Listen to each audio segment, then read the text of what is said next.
जय हिंद दोस्तों, मैं आपका भाई मुनीश इब्ने आज़म आप सबका खैर मकदम करता हूँ, स्वागत करता हूँ। दोस्तों, आज इस वीडियो के माध्यम के ज़रिए मैं एक ऐसी खूबसूरत कूटनीति आपको सिखाऊंगा जो अगर आप अपने बिज़नेस में लाते हैं और अगर अपने बिज़नेस में इस चीज़ का वापर करते हैं तो आपके बिज़नेस में आपके बढ़ने के चांसेस बढ़ जाते हैं। अब ये कूटनीति का वापर करने के लिए आपको बेसिक सिद्धांतों को समझना है। अमूमन तौर पर बचपन से लेकर आज तक हमें ये पाठ पढ़ाया गया कि जंग में दो तरह के व्यक्ति होते हैं, पहला वो जो जीत रहा है, दूसरा वो जो हार रहा है। पर एक्चुअल में जंग इन दो व्यक्तियों के बीच में नहीं होती है, क्योंकि जो व्यक्ति हार रहा है और जो व्यक्ति ये तय कर लेता है कि भैया मैं हारूंगा या मैं हार सकता हूँ, तो वो बंदा जीतने से पहले हार जाता है। एक्चुअल में जंग दो तरह के व्यक्तियों के बीच में होती है, पहला वो जो जीत रहा है और दूसरा वो जो या जिसका जीतना मुश्किल है। तो ऐसे वक्त में अगर आप अपनी स्क्रीन पे देख पा रहे होंगे तो आपको इलेक्शन कमीशन का वेबसाइट नज़र आ रहा होगा, और मैं मिसाल आपको इस लोकसभा इलेक्शन 2024 जिसे जनरल इलेक्शन भी कहा जाता है उसके माध्यम के ज़रिए दूंगा। अभी जनरल इलेक्शन हमारे देश में चल रहे हैं और राजस्थान राज्य के बंसवाड़ा कॉन्स्टिट्यूंसी में इलेक्शन दो बड़े नेताओं के बीच में हो रहा है। पहला है भारतीय जनता पार्टी के महेंद्रजीत सिंह मालविया और दूसरे हैं भारतीय आदिवासी पार्टी के राजकुमार राउत।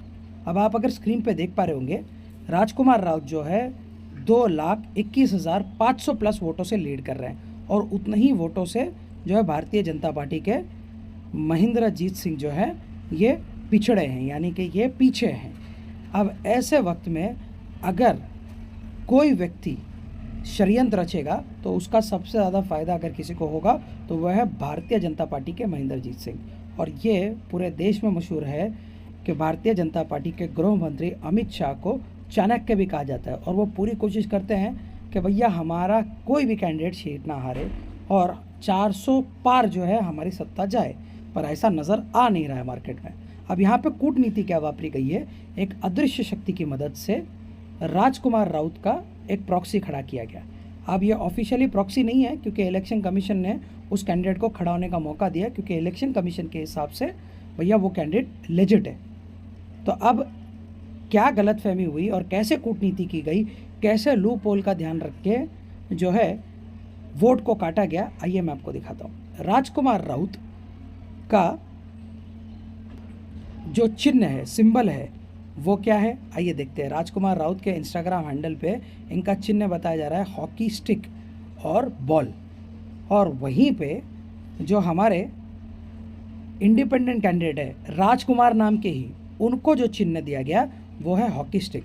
और ये नाम और चिन्ह ऑलमोस्ट सिमिलर होने के कारण वोट का फ़र्क कितना पड़ा है देखिए, 63,002 का वोट जो है इस बंदे ने अकेले ने ले लिया, और ये बंदा इलेक्शन में पहली बार खड़ा हो रहा है। अब ये बंदे को अगर आप इसकी प्रोफाइल पढ़ेंगे तो भैया न्यूज़ 18 के हिसाब से Rajkumar son of Hira Lal independent candidate है, 28 उनकी आयु है, 8वीं पास है, ज़्यादा पढ़े भी नहीं रहे हैं, पढ़े लिखे भी नहीं हैं, और जॉब करते हैं यानी कि नौकरी करते हैं, और इनके पास एसिड जो है वो 11,500 रुपये की है। अब आप खुद सोचिए, ये इंडिपेंडेंट कैंडिडेट इतना मशहूर अपने इलाके में हो सकता है कि भैया ये 60,000 प्लस वोट जो है काट ले। और ये वोट कटा किससे, ये वोट कटा है राजकुमार राउत के खाते से, क्योंकि राजकुमार का नाम उस इंडिपेंडेंट कैंडिडेट राजकुमार के नाम से मैच कर रहा है, और राजकुमार राउत को जो सिंबल दिया गया है वो सिंबल का है हॉकी स्टिक और बॉल का, उसी के मिलता जुलता सिंबल जो है इस इंडिपेंडेंट कैंडिडेट को दिया गया था वो है हॉकी स्टिक। इसके कारण जो है वोट गुमराह हुए, और वोट गुमराह होने के कारण यानी कि इसके कारण जो है वोटर्स गुमराह हुए, और वोटर्स गुमराह होने के कारण जो है राजकुमार राउत के वोट बैंक से वोट कटा और इस इंडिपेंडेंट राजकुमार को पड़ा, और इसका फ़ायदा डायरेक्टली हो या इनडायरेक्टली हो सेकंड मोस्ट लीडिंग कैंडिडेट को जाएगा, और वो यहाँ पे महेंद्रजीत सिंह मालविया है भारतीय जनता पार्टी के। तो मेरे दोस्तों, इस तरह की कूटनीति आप भी कीजिएगा धंधे में।